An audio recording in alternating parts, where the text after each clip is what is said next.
Berbagai kritik dilontarkan dalam dua pidato Anies mengenai keadilan sosial, kesetaraan, kebebasan pendapat, penegakan hukum yang tidak tebang pilih hingga intervensi politik di berbagai sektor. Kita akan bahas lebih dalam untuk membaca maksud dan juga tujuan pidato Anies Baswedan bersama dengan pakar komunikasi politik UIN Jakarta, Gun Gun Herianto. Selamat malam, Mas Gun Gun. Selamat malam, Mbak Saza. Mas, arahnya kemana nih Mas? Pidato Anies baik kemarin dan hari ini, terlebih hari ini membahas mengenai mafia BTS yang notabene sebenarnya dapur sendiri, Mas.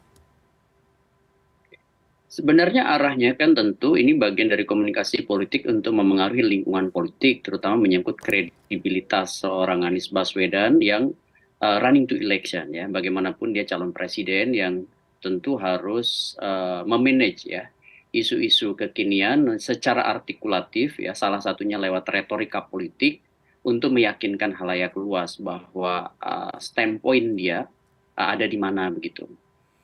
Seperti misalnya dalam konteks penegakan hukum, ekonomi inklusif, ya, kemudian juga keadilan sosial. Ya ini sebenarnya pernyataan-pernyataan retoris yang secara normatif benar ya, secara normatif benar dan persoalan-persoalan yang disampaikan oleh Anies Baswedan itu nyata adanya seperti misalnya mafia gitu di ragam peristiwa ya, termasuk juga yang terakhir. Ini tentu bicara soal oligarki baik di politik maupun di ekonomi. Salah satu misalnya yang terlihat ya tentu gurita mafia di ragam kasus ya. Dan soal pernyataan bahwa harus ada penegakan hukum yang tidak tebang pilih, ya itu memang suatu hal yang sejatinya memang harusnya dilakukan di Indonesia. Namun tentu retoris dan normatif saja tidak cukup ya. Ke depan memang butuh yang disebut dengan item-item problem solving yang ditawarkan apa begitu. Misalnya menyangkut mafia, apa yang kemudian jadi roadmap ya kalau misalnya dia nanti terpilih sebagai presiden di Indonesia, konsep yang jelas tegas menyangkut pemberantasan mafia yang ada di mana-mana dan nyaris dari hulu ke hilir itu seperti apa. Kemudian misalnya penerapan ekonomi inklusif itu seperti apa. Kemudian asas keadilan sosial dalam pembangunan infrastruktur itu seperti apa. Nah ini memang sepertinya belum juga dibuka nanti. Ini semacam opening speech lah ya. Kenapa? Karena kan perdebatan calon presiden itu juga belum saatnya. Ini kan lagi proses kandidasi ya dan panggung seperti di Milad PKS dan juga pertemuan relawan itu lebih pada pengukuhan citra diri dan reputasi seorang Anies Baswedan yang akan menjadi top of the ticket ya, menjadi satu di antara calon presiden. Tentu dalam konteks ini akan diusung oleh koalisi perubahan. Begitu. Selain menjadi pengukuhan standpoint Anies Baswedan di mana dia berada, retorika ini pasti selalu ada dalam pidato politik. Namun adakah bacaan di luar itu, Mas? Seperti ada kata-kata tegak ke lawan dan juga harus tertegak ke kawan. Ini adakah tujuan lain selain menegakkan di mana menegaskan di mana Anies berdiri? Ada tujuan lain selain itu kah, Mas? Ya, kan ini terhubung ya, kalau bicara koherensi atau kepaduan ya antara statement yang disampaikan itu tentu kan orang akan menghubungkan dengan peristiwa terkini. Contohnya misalnya soal kasus yang menimpa Pak Joni G. Plate ya, Sekjen Partai Nasdem yang juga Menteri Kominfo. Ya, ini tentu kan ini semacam manajemen isu bahwa di mana standpoint Anies Baswedan misalnya dalam konteks kasus hukum ya tentu mau nggak mau suka nggak suka kan harus proaktif untuk menunjukkan goodwill sekali niat baik dan niat politik untuk mendukung penegakan hukum. Ya soal nanti apakah misalnya proses hukum itu ada bumbu-bumbu politiknya, saya yakin di antara sekian banyak orang yang berada di lingkar dia termasuk misalnya di Partai Nasdem tentu juga akan berbicara. Nah ini nanti akan kita pantau ya kasus hukumnya, tapi sebagai komitmen awal tentu Anies Baswedan dan saya pikir juga seluruh elemen bangsa ini harus mendukung tindakan pemberantasan korupsi, termasuk misalnya yang dilakukan oleh high level seperti menteri ya. Menteri itu kan menurut saya memang menjadi role model dari pewajahan kabinet Indonesia Bersatu pimpinan Pak Jokowi gitu. Jadi kalau misalnya ada masalah korupsi, memang siapapun capres harus mendeklar komitmennya apakah dia bagian dari gerakan anti korupsi atau tidak di Indonesia. Karena pasti kan karena sumbu politik ya Pak Anies Baswedan itu salah satunya ada di Nasdem, maka apa yang dinamika yang terjadi di Partai Nasdem pasti akan menjadi isu yang juga harus dijawab oleh Anies Baswedan gitu. Kalau nggak di manage dia akan backfire ya. Contoh misalnya soal komitmen anti korupsi. Ya bagaimanapun kan harus ada pembuktian hukum atas apa yang dilakukan oleh Pak Joni ya sebagai menteri begitu maksud saya. Nah lain hal cerita di apa namanya pidato Anies Baswedan menurut saya memang ada juga yang sifatnya itu serangan ya. Ya seperti misalnya mengkomparasikan antara pembangunan jalan tol ya dan ya, jalan non tol ya di era SBY dan di era Pak Jokowi ini khas menurut saya dari sosok yang ingin memosisikan diri ya sebagai penantang, challengers ya. Meskipun Pak Jokowi tidak lagi jadi incumbent kan, tapi ada sosok yang merepresentasikan politik Jokowi seperti misalnya Ganjar Pranowo atau dalam beberapa hal diksi keberlanjutan itu juga ada di Prabowo. Dan jika misalnya memang nanti jadi tiga sosok ini maju, salah satunya ada Anies Baswedan, maka Anies Baswedan lebih merepresentasikan perubahan. Diksi-diksi yang menyerang, diksi nanti mungkin di kampanye ada attacking campaign, termasuk juga pernyataan yang kita dengar tadi soal komparasi tadi, yang sifatnya itu basisnya adalah data, dia akan mengeluarkan data, Ya, ya ya. antara pembangunan misalnya jalan di era SBY dan di era Pak Jokowi ini kan sudah mulai nyicil serangan sebenarnya dan tinggal nanti mungkin respon dari pihak pemerintah. Seingat saya ya, awal-awalnya kan Anies Baswedan punya kegamangan memosisikan di mana dalam konteks public statement ya. Karena dulu kan seingat saya waktu dideklarasikan masih continuity and change gitu, keberlanjutan dan perubahan. Padahal dalam konteks politik memang harus memilih political branding. Salah satu yang kuat tegas itu kan bicara atribut, values, culture, benefit gitu ya. Dalam konteks personal branding sebagai calon kandidat ya presiden, dia harus memiliki ketegasan berada di mana. Salah satunya adalah soal keuntungan bagi publik ya, baik emosional maupun fungsional yang bisa dirasakan dan kira-kira membentuk hope ya atau harapan di masyarakat itu seperti apa gitu. Mas Gun-Gun, ini artinya Anies mau menegaskan bahwa posisinya adalah posisi perubahan. Perubahan sama dengan Anies Baswedan, seperti itu ya. Namun tingkat keterpuasan publik terhadap kebijakan pemerintah hingga saat ini masih cukup tinggi. Akankah ini justru menjadi kontradiktif? Kalau kontradiktif tentu tidak, karena memang posisi Anies Baswedan mau nggak mau memang harus memosisikan diri dengan diksi perubahan, karena diksi keberlanjutan sudah lekat dengan sosok yang menjadi semacam perluasan powernya Pak Jokowi dan rezim berkuasa hari ini. Lalu apakah akan efektif, Mas?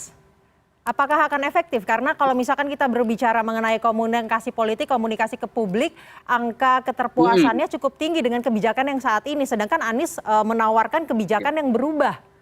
Akankah bisa efektif? Soal approval rating itu kan soal juga persepsi ya. Nanti persepsi itu kan sifatnya naik turun kan sebenarnya ya. Memang tingkat kepuasan publik pada pemerintahan Pak Jokowi tinggi, sehingga apakah ini akan stagnan? Tentu juga belum tentu. Ya 1 tahun belakangan, 1 tahun kemudian misalnya menjelang pemilu bisa aja kemudian terjadi penurunan, dan salah satu yang bisa menurunkan itu adalah kritik-kritik dari pihak yang berada di luar kekuasaan. Maka PR politik dari koalisi perubahan adalah mengartikulasikan kritik publik atas ketidakpuasan ya terhadap pemerintahan Pak Jokowi melalui ragam program yang sudah diinisiasi atau sudah dieksekusi. Jadi memang begini, bagusnya sih basisnya sekali lagi adalah data, basisnya adalah fakta. Jangan kemudian rumor, gosip, apalagi terjebak ya pada hoax gitu ya. Kalaupun misal memang perlu sih kritik-kritik itu diartikulasikan Sekarang pertanyaannya apakah akan efektif? Ya tergantung pada strategi komunikasi politik, komunikasi publik, terutama nanti di kampanye ya. Bagaimana bisa mengemas pesan kelompok perubahan ini? Ya memang kalau misalnya seperti 2019 kan jauh lebih efektif mereka yang narasi-narasi yang dari kelompok keberlanjutan ya dalam konteks ini adalah Pak Jokowi. Sementara artikulasi Pak Prabowo resonansinya tidak terlalu kentara sehingga kemudian pada akhirnya bahkan di debat-debat capres yang harusnya Pak Prabowo melakukan kritik itu lebih banyak mengamini Pak Jokowi waktu itu begitu. Di 2019 ya bukan di 2014. Nah di 2024 bagaimana misalnya artikulasi kritik ya terhadap pemerintah itu bisa meyakinkan atau tidak karena kan bicara soal atensi ya perhatian kemudian ketertarikan ya interest kemudian yang ketiga itu ada hasrat nggak publik untuk kemudian menindaklanjuti apa yang dijadikan kritik dari capres itu kemudian baru aspek conviction menimbang-nimbang bahwa oke ini rasional atau tidak rasional kemudian layak didukung atau tidak layak didukung baru kemudian action ya dalam konteks ini adalah memilih misalnya ya alternatif di luar keberlanjutan yang ada ya namanya Prabowo dan Ganjar Pranowo misalnya ada nama Anies Baswedan yang Ya. mungkin bisa saja apa namanya dipersepsikan oleh halayak bisa menjadi salah satu sosok yang bisa menjadi prospektif leader ya 2024 dan seterusnya kira-kira begitu. Itu artinya kritik sebenarnya yang dilemparkan oleh Anies Baswedan setidaknya dalam 2 pidatonya terakhir hari ini dan kemarin merupakan salah satu upaya ya untuk mengubah narasi publik tadi ya, Mas Gun-Gun ya. Betul, Kemudian betul, ya, ya, itu memang maksudnya.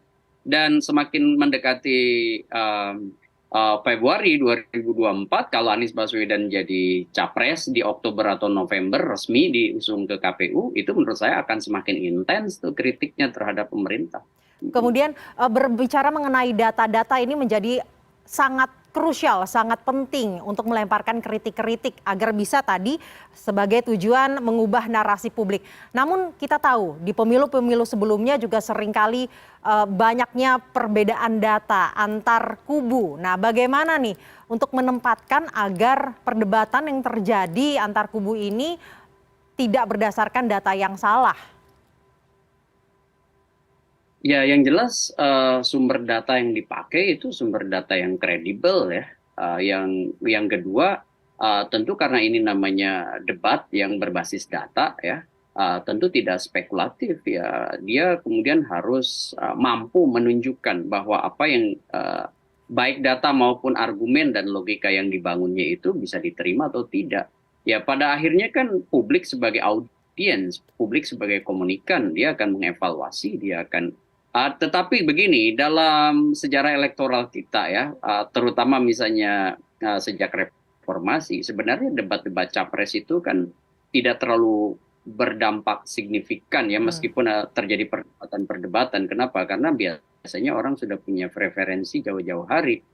Kalau kita lihat semacam piramida ya, puncak pemilih itu pemilih rasional, prosentasenya cuma sedikit ya. Kemudian di tengah itu banyak pemilih psikologis yang pertimbangannya karena misalnya kedekatan dengan partai yang disebut dengan party ID, ketertarikan politik ya pada sosok, misalnya fisik maupun psikologis. Kemudian yang ketiga misalnya dia terpapar informasi politik, ini psikologis juga. Ini yang terakhir adalah internal efficacy, ini psikologis ya. Internal efficacy itu merasa bahwa pemilu atau si kandidat itu penting untuk si pemilih. Nah, sementara di lapis paling bawah itu namanya pemilih sosiologis, biasanya dimobilisasi oleh isu primordial, suku, agama, ras, antar golongan, begitu. Nah, itu yang agak cukup berbahaya, harus dimitigasi sejak awal. Jangan sampai kemudian para kandidat memanfaatkan isu SARA untuk mengkapitalisasi perolehan suara di kantong-kantong pemilih yang awam begitu sehingga kemudian bisa memporak-porandakan yang disebut dengan kemajemukan di Indonesia. Satu lagi di model sosiologis itu adalah SES atau socio-economic status ya. Biasanya karena misalnya tingkat pendapatan ya, kemudian tingkat pendidikan dan lain-lain. Nah, itu jadi pertarungan mengaruhi pemilih itu juga bukan hanya elit ya, maunya elit itu maunya si kandidat dan para tim ses, tapi juga harus mempertimbangkan dinamika yang terjadi di tengah masyarakat seperti misalnya bagaimana perilaku memilih Baik. di tiap-tiap daerah, tiap kantong yang mungkin berbeda-beda antara satu daerah dengan daerah. Baik, itu artinya sebenarnya data ini lama-kelamaan akan kalah dengan narasi yang dibangun. Seperti itu ya Mas Gun-Gun ya. Kemudian Ya, terakhir ya. mengenai Anies Baswedan, kita mengetahui di pemilu sebelumnya, di pemilu DKI Jakarta, nama Anies Baswedan ini cukup lekat dengan politik identitas. Kalau melihat dua pidatonya dan melihat beberapa bulan terakhir sepak terjangnya, apakah Anies benar-benar mau meninggalkan identitas politik identitas ini, atau sebenarnya masih mencoba memeliharanya, Mas? Jadi kalau identitas politik itu kan sesuatu yang memang akan ada ya alamiah, tapi yang politik identitas mengkapitalisasi, mengeksploitir ya identitas politik, merekognisi ya di tengah masyarakat dan itu kemudian dijadikan alat atau senjata mobilisasi. Nah ini yang berbahaya. Jadi kalau misalnya menggunakan isu suku, agama, ras, antar golongan dan itu kemudian dikapitalisasi untuk mobilisasi bukan partisipasi gitu. Kalau partisipasi itu kan basisnya kesadaran. Kalau mobilisasi itu biasanya karena kedekatan-kedekatan emosional yang kemudian dikapitalisasi untuk memperoleh suara tanpa melibatkan kesadaran dari si pemilih begitu. Nah, itu yang menurut saya kalau misalnya Anies Baswedan mau menjadi calon presiden dan kredibilitas tinggi begitu ya, dan itu bukan hanya berumur pendek satu periode kekuasaan, maka menurut saya memang harus bertransformasi dan gejala politik identitas yang kemudian bisa merusak kemajemukan bangsa ini harus menurut saya punya komitmen dari seluruh, bukan hanya Anies Baswedan sih sebenarnya, tapi juga Ganjar dan Prabowo untuk kemudian memastikan bahwa arah politik elektoral kita yang 5 tahunan justru tidak merusak ya keadaban politik ya, terutama misalnya keajikan NKRI yang memang pada sejatinya memang majemuk kan begitu, sehingga kemudian cara-cara yang berbahaya yang bisa membakar dengan cepat ya, memporak-porandakan semangat kekitaan sebagai sebuah bangsa, itu menurut saya harus dihindari dengan cara bertransformasi ke cara-cara pendekatan ke basis pemilih itu dengan pendekatan yang jauh lebih rasional ya. Semoga Gitu. pemilu tahun depan menjadi pemilu dengan maraknya perang gagasan ya, Mas Gun-Gun ya. Setuju ya itu. Baik. Karena Indonesia Baik, kan harus Mas naik Gun-Gun. kelas juga. Ya.